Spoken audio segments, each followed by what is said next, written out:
नमस्कार दोस्तों, स्वागत है आप सबका मेरे चैनल पर।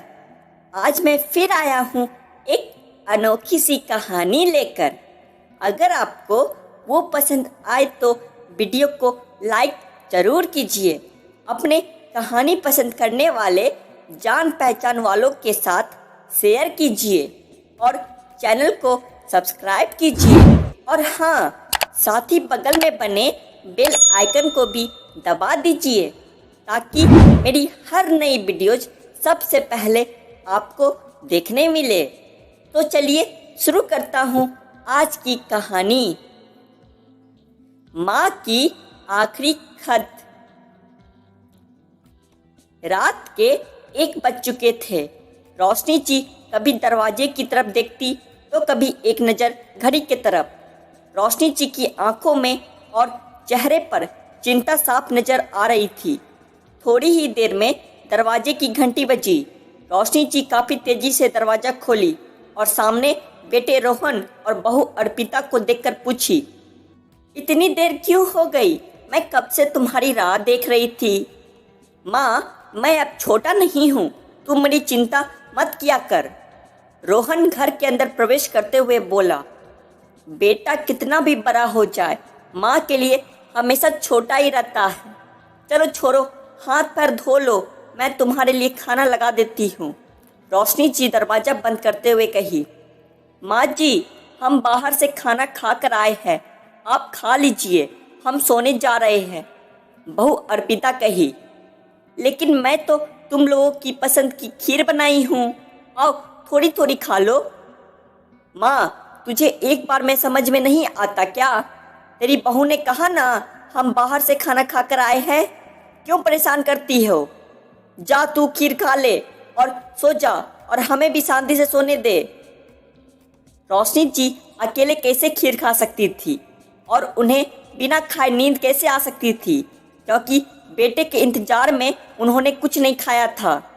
वह किचन में गई और 1 गिलास पानी पीकर अपने रूम में चली गई। सुबह 11 बजे रोहन की आंखें खुली। बाजू में अर्पिता अभी भी सो रही थी। रोहन हॉल में आया तो लैपटॉप के पास रखी एक चिट्ठी पर उसकी नज़र पड़ी। यह चिट्ठी किसकी हो सकती है, यह देखने के लिए उसने चिट्ठी खोलकर पढ़ना शुरू किया। उसमें लिखा था, मेरे लाल, तू सोच रहा होगा कि एक ही घर में रहते हुए ये चिट्ठी क्यों? मैं तुम्हें बोलकर भी ये बात बता सकती थी। हाँ, बता तो सकती थी, अगर तू मेरी बातें सुनना चाहता तो। किसी एक्सप्रेस गाड़ी की तरह तू आता है और कुछ ही पलों में निकल जाता है। खैर, वो सब जाने दे। कल तेरा जन्मदिन था, इसलिए मैं खीर बनाई थी। सोचा कि कम से कम आज के दिन साथ में बैठकर खाना खाएंगे। मगर मैं यह बात भूल गई थी कि मेरा बेटा बड़ा हो चुका है, तो अपने दोस्तों के साथ पार्टी करके खाना खाकर आएगा। चलो, मुझे इस बात की खुशी ही हुई। वैसे मेरी दवाइयाँ ख़त्म हो गई है। मैंने कुछ दिनों पहले तुझे दवाई की एक चिट्ठी दी थी। अगर वक्त मिले तो वह दवाई मुझे लाकर दे देना, मुझे थोड़ी राहत हो जाएगी। फिर रोहन को याद आया कि 4-5 दिन पहले माँ ने एक दवाई की चिट्ठी दी थी। उसने अपने ऑफिस के बैग में जाकर उस चिट्ठी को तलाशा और उसे खोलकर देखा तो उसमें लिखा था, मुझे ऐसी दवाई लाकर दे जिससे मैं अपने बेटे को भुला सकूं। रोहन को रियलाइज हुआ कि उससे बहुत बड़ी गलती हो गई है। उसकी आंखें नम हो गई। वह तुरंत ही अपने माँ के कमरे की तरफ दौड़ा। सबसे पहले उठ जाने वाली माँ आज क्यों नहीं उठी थी, देखकर उसे आश्चर्य हुआ। उसने रोशनी जी को उठाने की काफ़ी कोशिश की, लेकिन उसकी माँ एक गहरी नींद में जा चुकी थी।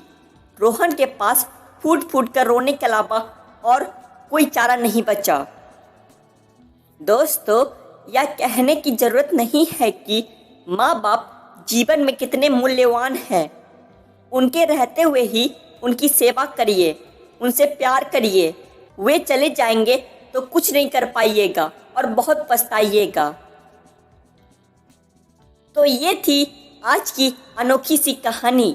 अगर आपको पसंद आई होगी तो लाइक, कमेंट, शेयर और सब्सक्राइब करना बिल्कुल मत भूलिएगा। मैं फिर आऊँगा ऐसी ही एक अनोखी सी किस्सा कहानी लेकर। तब तक के लिए धन्यवाद।